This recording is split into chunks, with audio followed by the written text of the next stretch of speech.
Chapter 1. The Monster from the Deep. I am Professor Aronnax. My job is to study everything dead or alive under the sea. I see beautiful and ugly things down there. But there is one strange experience that stays in my mind like a nightmare.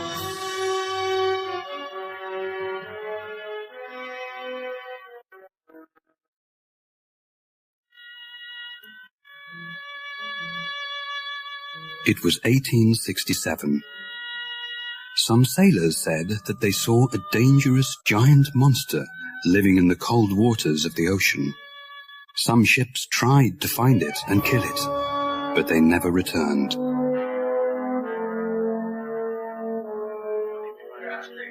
People said it looked like a whale. It was 300 feet long. Water came out of its back. It was like a big underwater explosion. The largest whale was only 180 feet long, and if these men were right, this was even larger.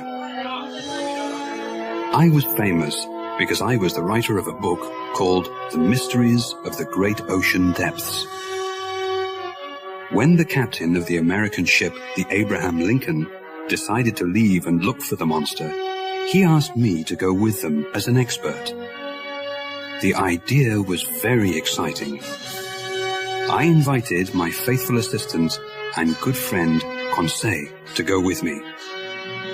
He always helps me to organize the names and places of the wonderful, strange sea creatures that we find in the oceans of the world. He accepted the invitation, and we got ready to go.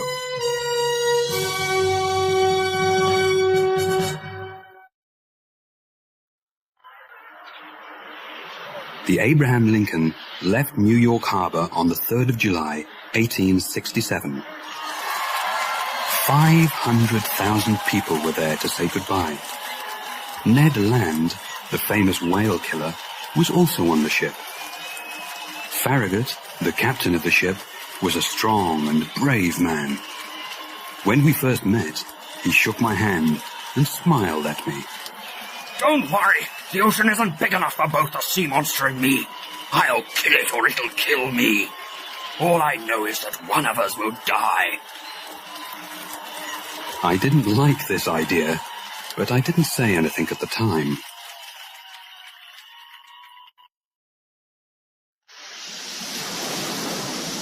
We sailed for 3 months, and we never saw the creature once.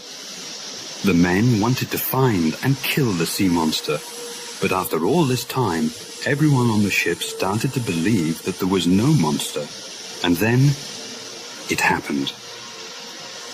It was nighttime, and we were 200 miles off the coast of Japan, when suddenly, Ned Land, the harpooner, cried out, There it is! Don't lose it! I want it dead or alive! The men on the ship began to run and shout. Get the rope! Prepare the cannons! The creature looked as if it was asleep. We could see it because there was a strange light under the water. Then, a cannon fired at the monster. A cannonball hit it, but it didn't move. Captain Farragut didn't know what to do. My God! If a cannon can't kill this monster, what can? Just then, I saw Ned Land with his harpoon in his hands climbing to the front of the ship. Everyone watched him silently. I saw the harpoon leave his hand and hit the giant creature right in its back. Water shot out of the wound. Its force knocked me right out of the ship into the dark, cold ocean.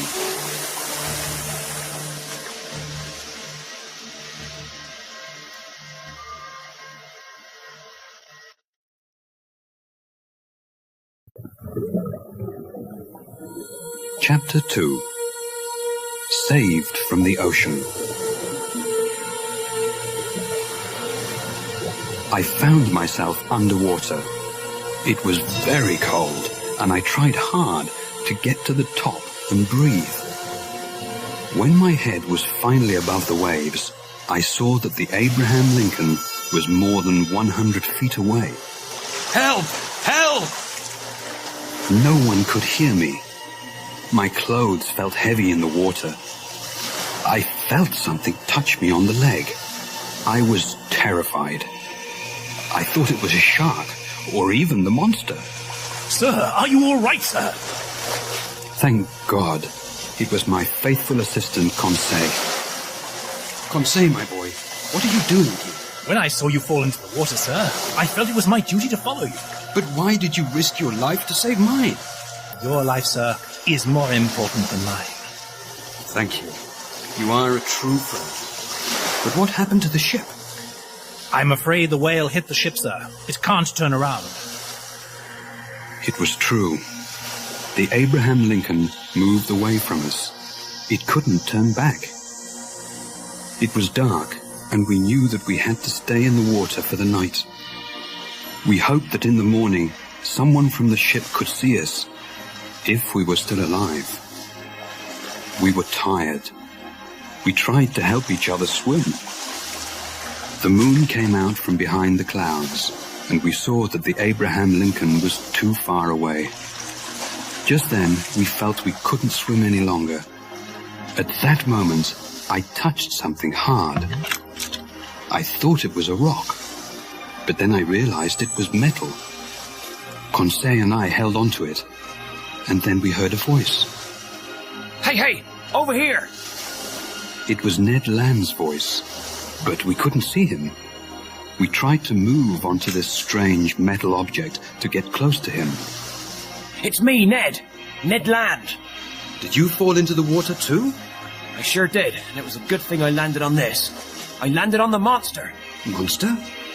You mean we're on the monster? Yes, and it's moving.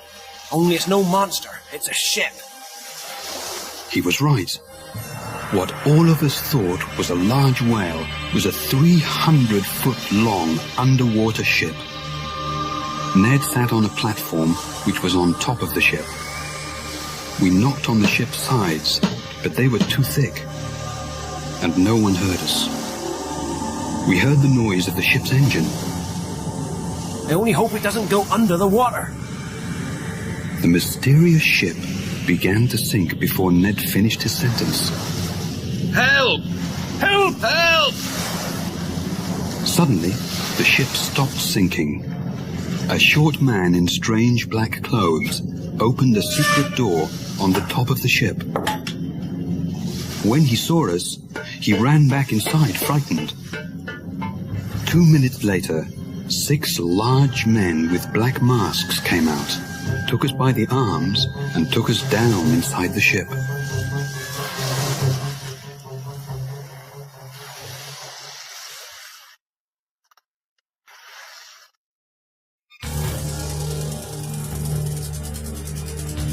Chapter 3. Inside the Nautilus. They took us through a long, dark tunnel. We could see nothing around us. They put us into a dark room, then closed the door behind us. A light came on. The room was empty. It only had a table and 5 chairs in the middle. Ned Land got very angry. They mustn't treat me like this. I didn't do anything wrong. I'm getting out of here. You hear me? I want out! Ned screamed at the locked door, but no one answered his call. Don't use all your energy, Mr. Land. We may need it later. Quite right, Conseil. As usual, you speak with your mind and not your heart. The door opened again after some minutes. 2 men stood there in front of us. One was tall, with dark, serious eyes. The other was short. He looked at us without any interest. The 2 men wore black hats and shoes made from sealskin. Their clothes looked thin and comfortable. They spoke a language which I did not understand. I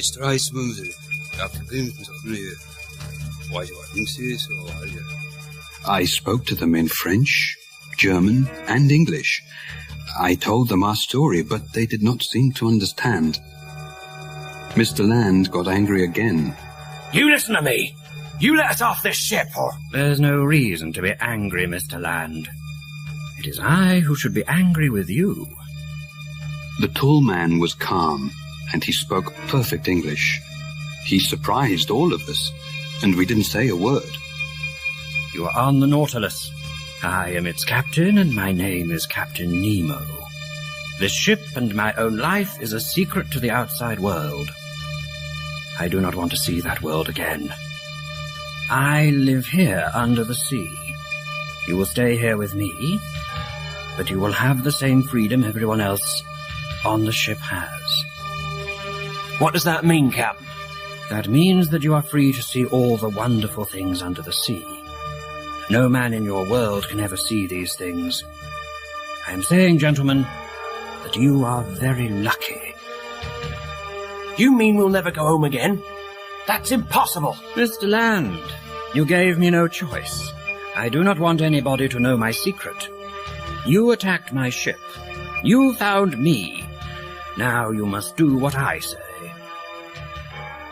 Ned Land was not happy at all. I can only say that I was very interested in this strange man. Where did he come from? Why did he leave our world? Captain Nemo spoke to the short man in their strange language. Then the short man left us. Then he tried to be friendly. You will not find life on the Nautilus so bad. We have wonderful food, and your rooms are very comfortable. The captain showed Ned and Conseil to their rooms, but he stopped me for a moment.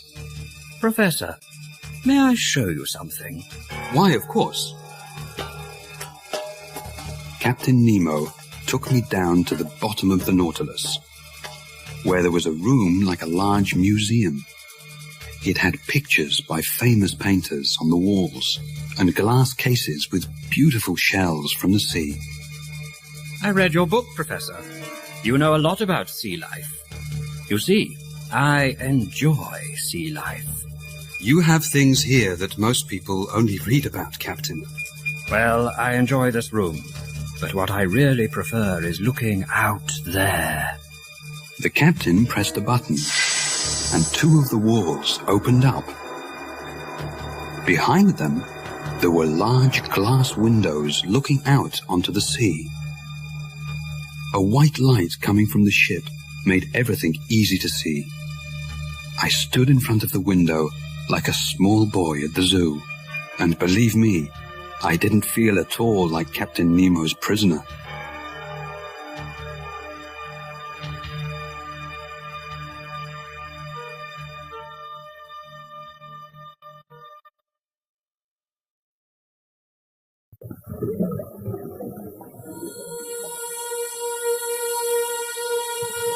Chapter 4. Outside the Nautilus.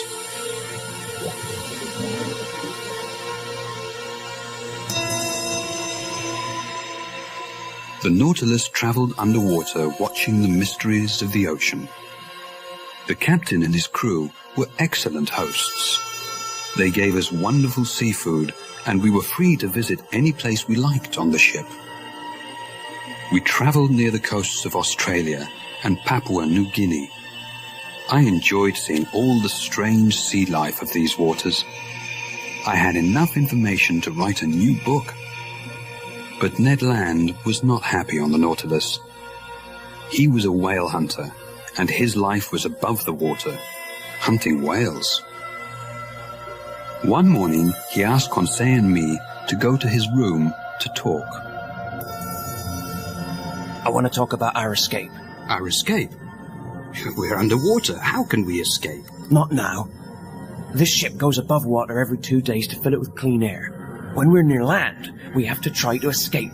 The waters we are in now are full of sharks, Mr. Land. I know that, Professor. We'll wait. When we get close to a country we know, we'll try to escape. But how will we leave the Nautilus? Ned Land had no time to answer this question. There was a loud crash, and we all fell to the floor. The lights went on and off, and the engine stopped. The top of the Nautilus was just above the surface of the water. I saw Captain Nemo on the platform outside the ship. The ship was between two large rocks, unable to move. We had to wait 6 days for the water to rise before the ship could leave.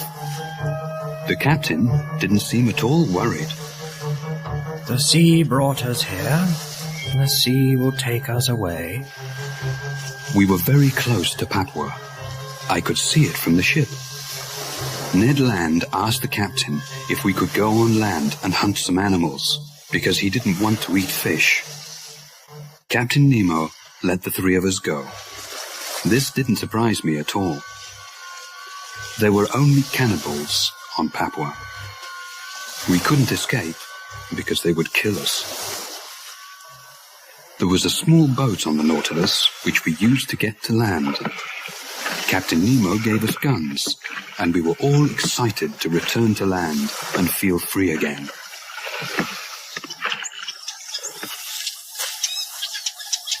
The beach of Papua was beautiful.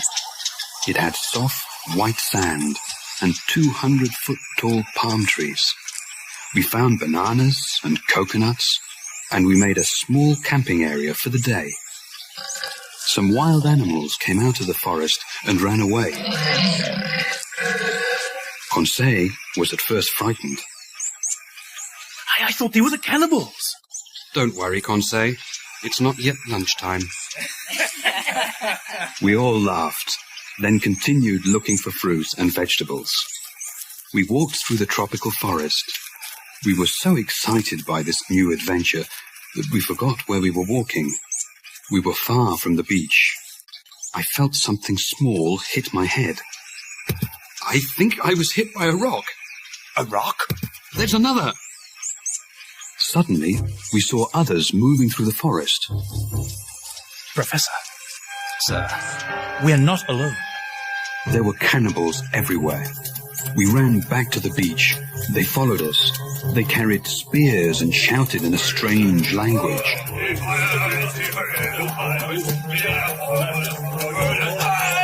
We jumped into the boat, leaving all our food and guns behind. They got into the water after us. Some of them came in their own boats. They threw spears at us, but they all missed. We jumped back on the Nautilus and went below. I found Captain Nemo in a small room next to the museum. He was playing the piano. Captain, there are cannibals outside the Nautilus. The sea, Professor, and music make me feel very peaceful. Captain, did you hear me? I did, and there is no reason to worry. The Nautilus is perfectly safe from those outside it. The captain left the piano and went out of the room. He and some of his men went up and opened the outside door of the Nautilus.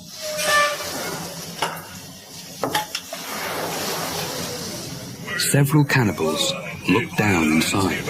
One tried to get in, but when his hand touched the ship, he screamed. Another tried the same thing, and he also screamed. Soon, all of them swam away. You see, Professor, there is electricity around that door. Anyone who touches it feels great pain. I felt terrified. The captain had everything he needed to protect himself and his men. He also had everything he needed to keep us prisoners.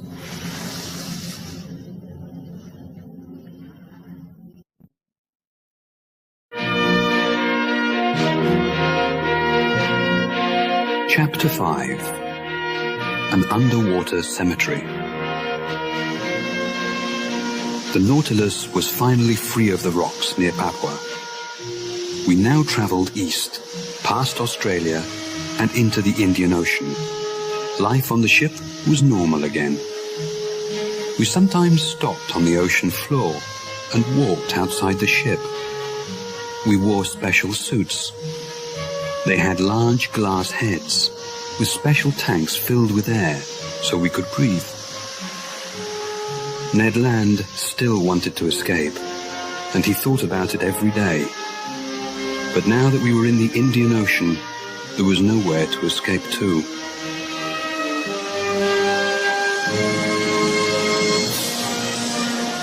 One afternoon, while the Nautilus was on the surface of the water, I went upstairs to have a look outside. I saw Captain Nemo looking through a telescope at something far away. He said something to one of his men, and the man went downstairs quickly. The captain looked very serious.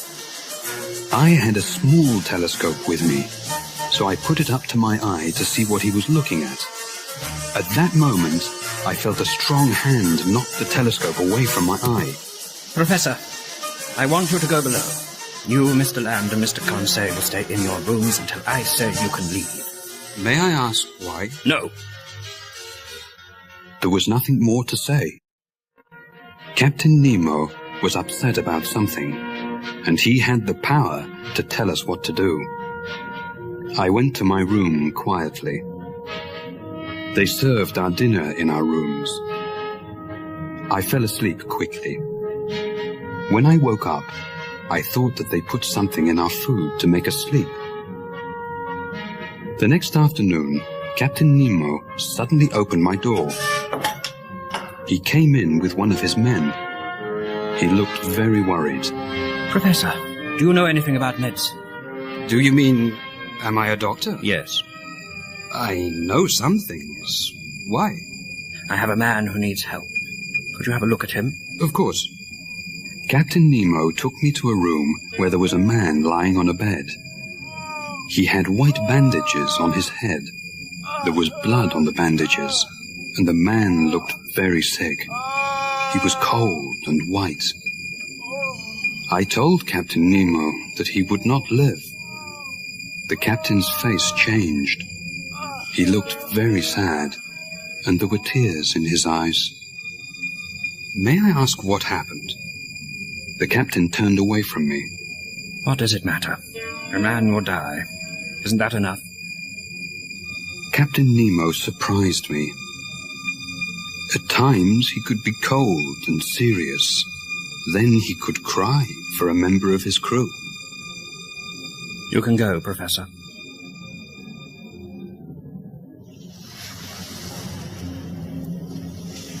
The next day, I saw the captain on the platform. It was a bright, sunny day. I did not want to say anything about the sick man, but I was curious. I asked him if he wanted to go for a walk on the ocean floor. He said yes, so we put our suits on and off we went. The Indian Ocean had the most beautiful rocks, plants, and fish in the world. All of us enjoyed it very much. It was like a colorful picture show. But Captain Nemo had another reason for our walk. I saw that his men carried something long and flat in a bag. They also had tools to dig with. Then we arrived at a safe area with large plants around it. They put the bag down and began digging. At that moment, I understood everything. They were going to bury the dead man. When we returned to the Nautilus, I told Captain Nemo that his man was safe where he was. Not even sharks can go there, Captain. Or men, Professor.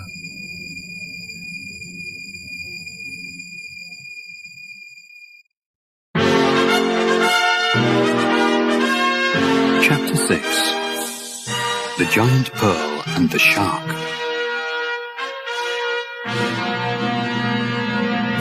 We traveled in the Indian Ocean for 10 days. The Nautilus did not seem to have any particular direction. I did not see Captain Nemo for some days after the man's death. He stayed locked in his room. The ship was quiet.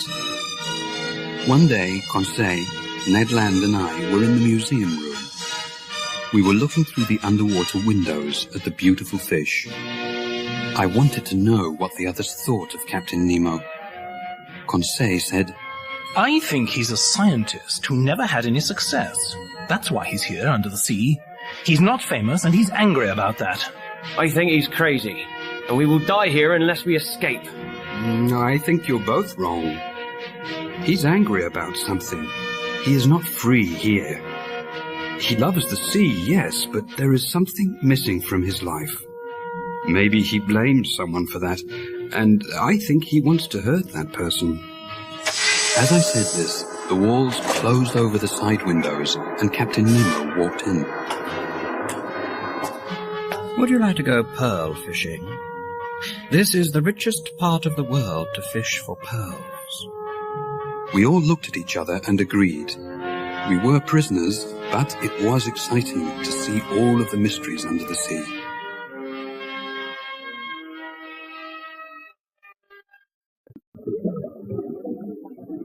The ocean near India has thousands of oysters.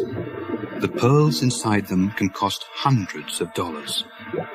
There are many sharks in these waters, and it's very dangerous to go looking for pearls there. I didn't like the idea of sharks. We only had small knives to fight them with. Ned Land had his harpoon with him, but he was very busy trying to collect as many oysters as he could. Captain Nemo took us to a small cave. Inside it, I saw an oyster over 6 feet wide. It had a pearl inside it, as big as a coconut. I wanted to take it back to the ship with us. It was the only one of its kind in the world. But Captain Nemo said no. He wanted the pearl to grow alone there in the cave, until it was truly the most fantastic pearl in the world. On the way back to the ship, we saw an Indian boy swimming for pearls. We hid behind some rocks so he couldn't see us. Suddenly, a large shark swam nearby. The boy saw it, but it was too late. Captain Nemo swam away from the rocks with his knife in his hand and began fighting with the animal. The boy looked terrified. Captain Nemo fought with the shark, and there was blood in the water. The captain looked in trouble.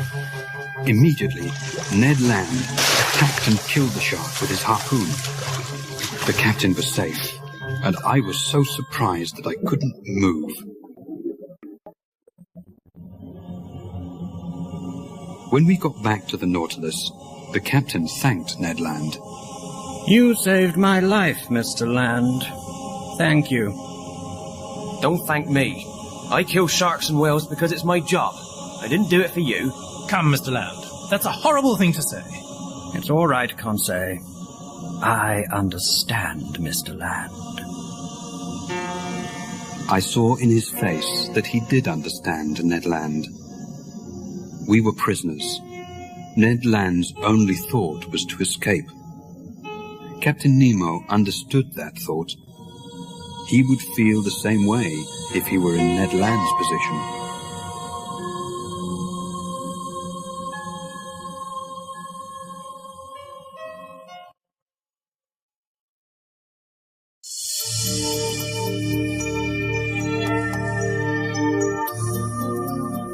Chapter 7.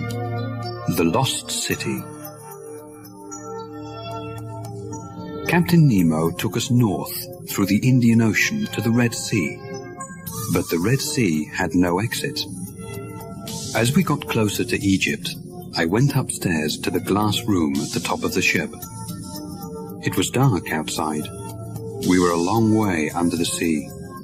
Captain Nemo turned on the outside lights. I don't understand, Captain. There is no exit here. We cannot go through the land. But we can go under it. Watch. We moved down below the country of Egypt. Suddenly, I saw a large hole in the rock. A tunnel. That's right, Professor. And we are going through. The Nautilus shook as we went through the small tunnel. It looked like an old cave. Then, water surrounded the ship, and there was no more land. When Conseil and Ned woke up, I told them that we were in the Mediterranean Sea. But how? Who cares how? Now's our chance. When we go up again, we're going to escape. We're close to Europe, and we can take the small boat to get to land. Do you agree? I could not think only of myself. Conseil loved the sea, but I did not think he wanted to live his life there. Ned Land could not escape without our help. I agree. Only tell me when you are ready. But the Nautilus did not go near the surface of the water again for some time. In fact, we went further down. Ned Land stayed in his room. I felt sorry for him, but I loved the sea. For many hours, I stood in front of the window in the museum. We sailed through the Mediterranean Sea and entered the deep, mysterious Atlantic Ocean. The ocean became dark, and we continued to go further and further down. Captain Nemo came into the museum as I studied the ocean floor. I have a little surprise for you, Professor. As he said this, a bright light appeared from behind the mountain of rocks in front of us. What is it? Just watch. We came closer to the light, and I could see trees on the ocean floor. That's not possible. The Nautilus moved up over the mountain, and I saw that the light came from an old underwater volcano. There was no fire, but the hot lava still produced light. The light showed us part of the ocean floor. There were stone houses and ancient temples on it. I did not understand how such things could be there. It looks like a city from thousands of years ago. It is. It's the lost city of Atlantis. I looked up at Captain Nemo. He never took his eyes off the window. I looked down again. So it was true, I thought. Atlantis did exist, but only Captain Nemo knew for sure.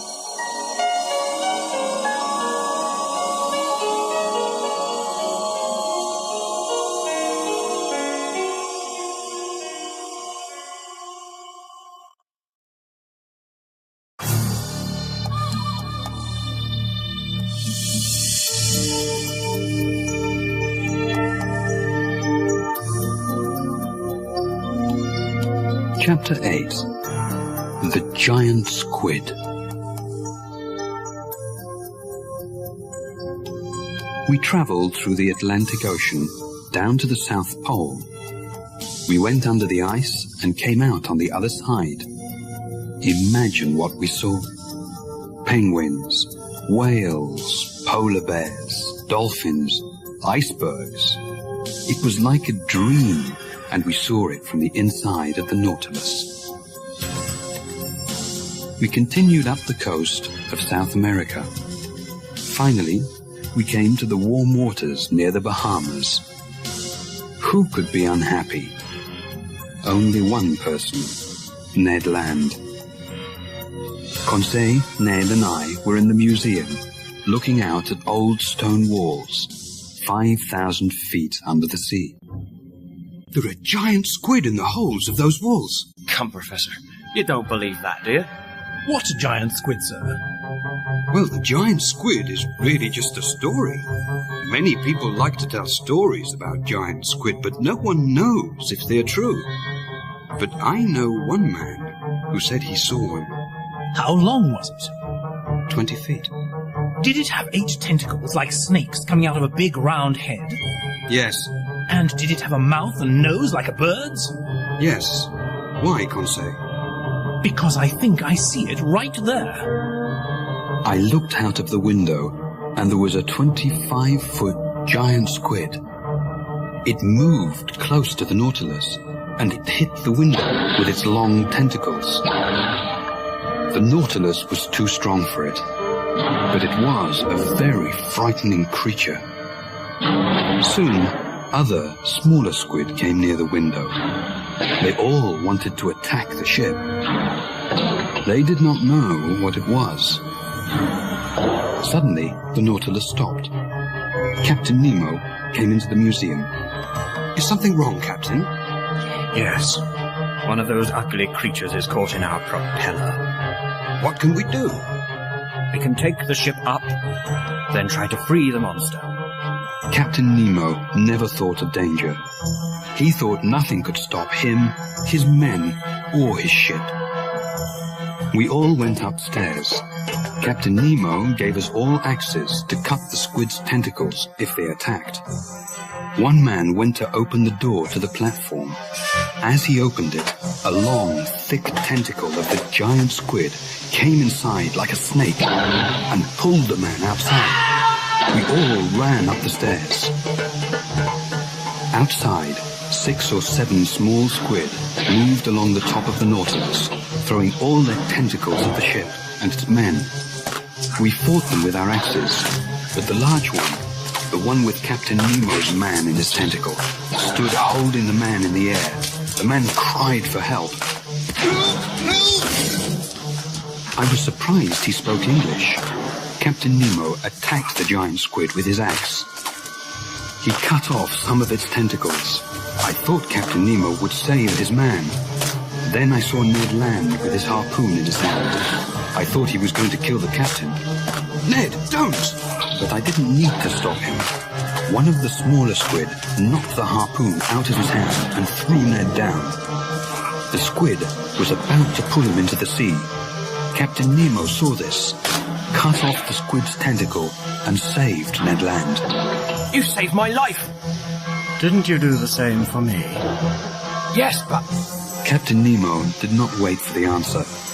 He turned to help his own man, but it was too late. The giant squid shot black ink out of its body, and none of us could see anything. When we cleaned our faces and our eyes, the squid was gone, taking the man with it.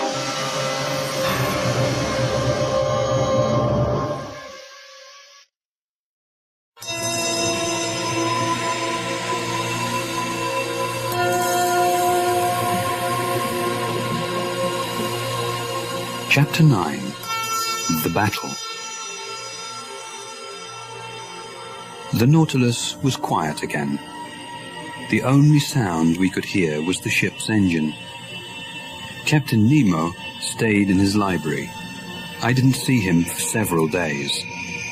The same thing happened after the death of one of his men. I thought there was something more to this. Maybe Captain Nemo thought that soon all his men would die, and the Nautilus and his secret would be lost. Ned Land could not wait any longer. I want you to talk to the captain, Professor. Ask him if we can leave. Now is not the time, Ned. It is. If you don't speak to him, I'm going to do it myself. All right, Ned. I'll do it. When? Soon. No, Professor, now. I had no choice. Ned Land lost his temper, and I thought Captain Nemo might listen to me and let us go. I found the captain in his library. He stood and looked at a picture of a young woman with 2 small children. He didn't hear me go in. He looked very sad. Who was this woman? Was it his wife? My leg hit a table, and Captain Nemo turned round. I'm sorry, Captain. I came to speak to you. Not now, Professor. I'm afraid it's important. What is it? It's about our freedom.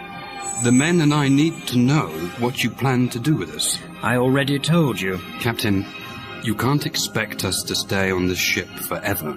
Professor, you found me. I did not find you. No one who enters the Nautilus ever leaves. There is nothing else to say. Suddenly, I heard a voice speaking in that strange language.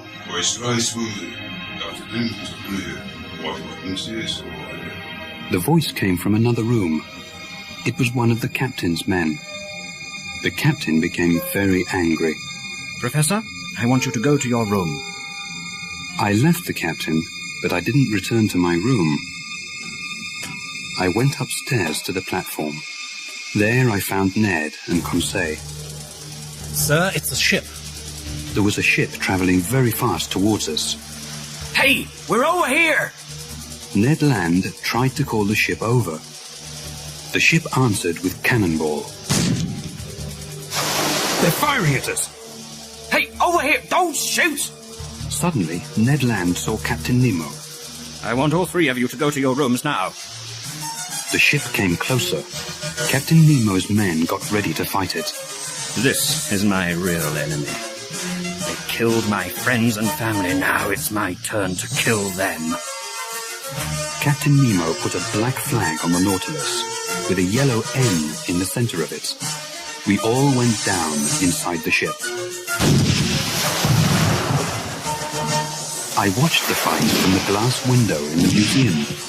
The Nautilus shook from the explosions of the cannonballs in the water, but it went forward, ready to attack the enemy ship. The Nautilus made a hole in the bottom of the enemy ship with its sharp nose. I saw the men on the other ship fall into the water. There was a loud explosion, and then silence.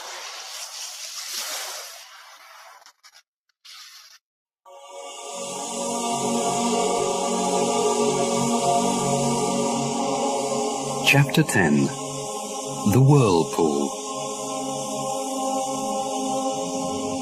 Captain Nemo was not the man I thought he was. I had respect for him as a scientist, but he murdered those men on the other ship. After the terrible battle with the enemy ship, everything on the Nautilus was quiet. I did not see Captain Nemo or any of his men. We traveled underwater, never coming up except for air. Ned and Conseil stayed in their rooms. We all felt the same. Now, the adventure of the Nautilus was not exciting or interesting.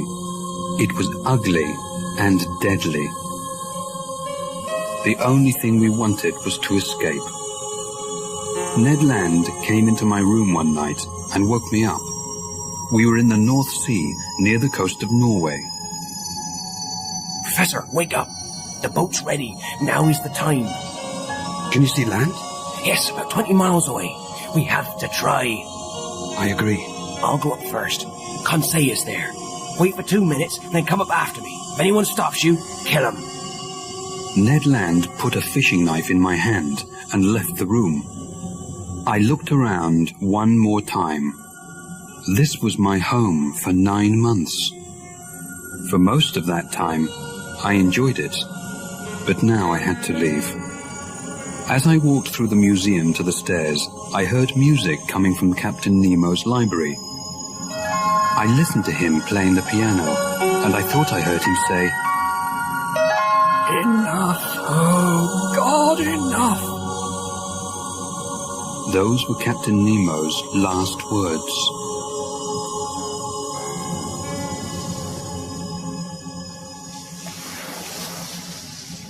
I found Ned Land and Conseil in the small boat on the platform. Ned worked quickly to set it free. The Nautilus suddenly began to turn round in circles. The men below began to shout. What's happening, sir? I don't know. Get ready. I'm almost finished. Suddenly, I thought I understood what the men below said in their strange language. The Nautilus was in a whirlpool. The waters off the coast of Norway were famous for this. Boats which sailed into these whirlpools never escaped. What shall we do, Professor? Don't free the boat. We'll never make it. I can't hold it. We're gonna... I heard a loud snap. Something hit me on the head, and that's the last thing I remember.